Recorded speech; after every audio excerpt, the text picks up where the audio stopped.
Oh, howdy all, grab yourselves a beer, it is time for some Path of Exile discussion. Today we got some information on one of the new changes that's happening in 3.9, and that is a complete rework of the Blast Rain skill gem. Blast Rain is being reworked. It's currently a bow skill that is not used very much. Let's have a look at what it looks like now. And Blast Rain at the moment is a skill that you fire an arrow up into the air, and it splits and rains down in a series of explosions over an area. The explosions will always overlap on the targeted area.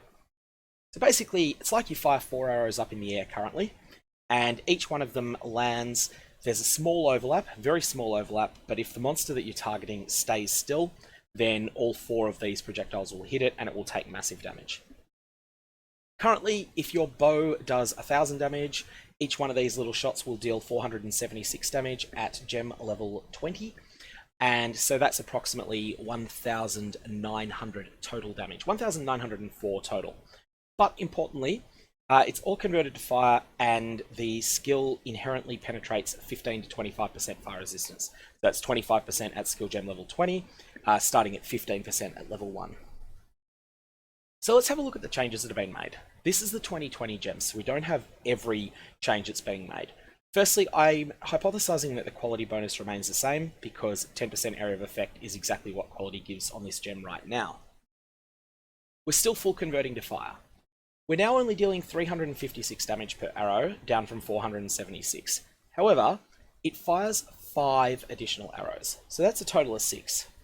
This means that where the previous skill did 1904 total damage with a hypothetical 1000 damage physical bow and no modifiers, this one is hitting for 6 times 356 damage, which is 2136 damage. It still penetrates 25% of fire resistance as well. However, the key change is really not all that obvious here, and that's something that was clarified by Natalia from Grinding Your Games on Reddit. And I'll bring up her post here, and note that additional projectiles also increase the number of arrows that fall in the area. So there's a number of sources in which you can get additional projectiles on a bow, on a quiver, and also from various ascendancies or other things like that. Each one of them that you get is going to add an additional 356 damage for you to scale, again, based on a level 20 Blast Rain. That's a considerable amount. So if you can make a monster stand still, or if you're hitting a big target like Kitava that doesn't move very much, then you can do a really substantial amount of damage with this skill. I'm keen to see how it works in practice. I'm not tremendously optimistic, but I'm willing to give it a shot and see just how it ends up working out. The numbers are certainly there. When you're talking about penetrating 25% fire resistance, you're going to be dealing, you've basically got half of a fire penetration support baked into the gem, and fire penetration is often one of the better support gems, well, for a skill that deals entirely fire damage. One thing I do want to point out is that this is a terrible skill for the purpose of inflicting ignites on enemies. And just if you're not that familiar with the mechanics and don't see immediately why that's the case, ignites, only one of them can apply to an enemy at a time, and they don't care about penetration of resistances. So what this means is that your ignites are based on 35.6% of the attack damage. Contrast this to if you hit with something massive, like a fully converted elemental hit that was level 20, I believe, deals something like 1800 base fire damage. That's going to leave a mean ignite on an enemy when it successfully ignites. This is not a skill for inflicting ignites. However, it will quite frequently inflict small ignites on an enemy, and there's a number of ways that you can use this. Firstly, there is the new changes to Zoth's Nurture Bow, which is changing down here. Recover 58 life when you ignite an enemy. This is a mid-tier physical damage bow that has this magic line on it. Recover 58 life when you ignite an enemy. That's kind of nice. I can see builds that are based around Burning Arrow. Socketing a 6-link Burning Arrow inside Zoth's Nurture, or 5-link before you can get yourself a 6-link, and then having a chest piece that is, just a completely different chest piece, and socketing a 6-link Blast Rain into that. Blast Rain will be used for single target damage, while Zoph's Nurture and is inflicting ignites that proliferate through enemies. I'm not sure whether the passive tree will support this or not, and it's something I'd need to look into.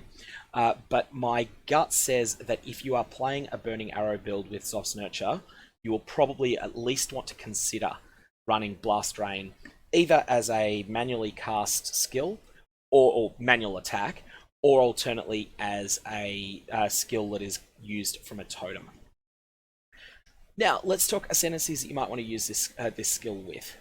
So, firstly, people probably immediately jump to thinking of the various Ranger ascendancies.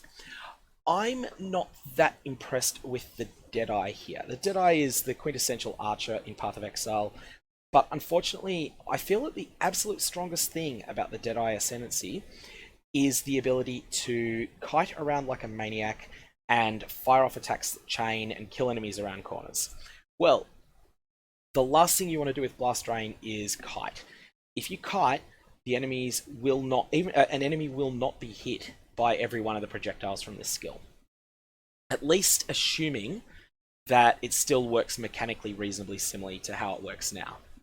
So for that reason, I'm not inclined to recommend a Deadeye at the moment. I'm open to being proven wrong on this, and when we find out a little bit more about how the skill works, particularly the timing, the delay between you launching the arrows up into the air and them striking on the enemies, when we know more about that, then maybe I'll be willing to reconsider on the Deadeye. The Raider, however, has quite a lot of durability. It's an ascendancy that is usually thought of as being quite squishy because it doesn't tend to have all that much life. That's deceptive though. Raiders can get an enormous amount of evasion, and evasion is a very effective defensive layer. This means that a Raider can sometimes even stand toe-to-toe with a large pack of enemies, in much the same way that a Juggernaut can, or a Gladiator, because they're simply relying on the fact that they'll take a few hits, but they've got enough hit points to survive those, and that most of the attacks that are coming in will miss. Because a Raider can stand toe-to-toe with enemies for longer, even though Blast Rain doesn't synergize tremendously well with the offensive capabilities of Raider, the ascendancy offers enough offense and enough defense that I think it is probably the most suited of the Ranger ascendancies. Pathfinder, of course, is always a solid choice, but again, I think Pathfinder's strength plays more to the run and gun tactics that will work better on a build that is more about using standard shots and scaling up the number of arrows. In terms of off-ranger ascendancies, however, the one that I suggest you give some serious thought to is the Champion. One of the biggest weaknesses of bow characters is that they don't normally have access to Fortify. There are shenanigans you can pull with Vigilant Strike to get Fortify, and you can make, through Vigilant Strike's Threshold Jewel, you can make Fortify last a very long time every time you get it. But this slows you down considerably if you're using it in practice. And as a result, most people who run an Archer character accept that they don't have access to Fortify. And Fortify is a very powerful defensive buff. However, the Champion has the ability to permanently spec into Fortify, so you just have Fortify. This is one of the two things that makes the Champion a solid choice. The second is an Ascendancy node that allows them to never miss taunted enemies and to always taunt enemies when they hit them. So this combination means that once they hit an enemy once, they never miss it again. That means you don't need to worry about accuracy. You don't need to worry as much about defenses as other ascendancies, and so the Champion provides a solidly defensive starting point for an Archer build. And again, because it's quite a durable ascendancy, you can stand toe-to-toe with enemies for longer than a lot of other builds can. The other thing I'm interested in experimenting a little bit with is whether I can make Blast Rain work with a Chieftain or not. Chieftains have a number of synergies with fire damage that are worth at least investigating. I have to look into this. I haven't done any sort of preliminary serious building on that, but it's a possibility. The last point that I want to make about Blast Drain is that it seems to synergize with Immolate support better than maybe thought of for a skill that isn't suited for Ignite. What Immolate support is, if you're not familiar with the gem, it's not one that's used very much. It's like added cold, added lightning, and added chaos damage supports, in that it adds a flat amount of fire damage to attacks, to attacks and spells. However, it's conditional. It adds more damage than any of the other 3 similar gems does that adds flat damage. It adds probably about as much as a 5-level higher version of those gems would.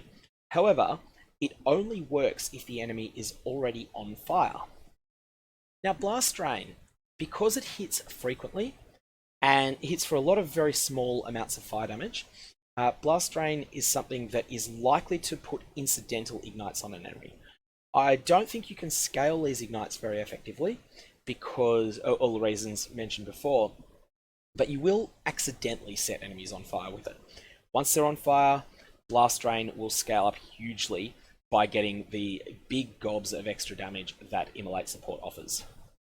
Especially if you're using it as a sort of second anti-boss skill on a character that is primarily about Burning Arrow.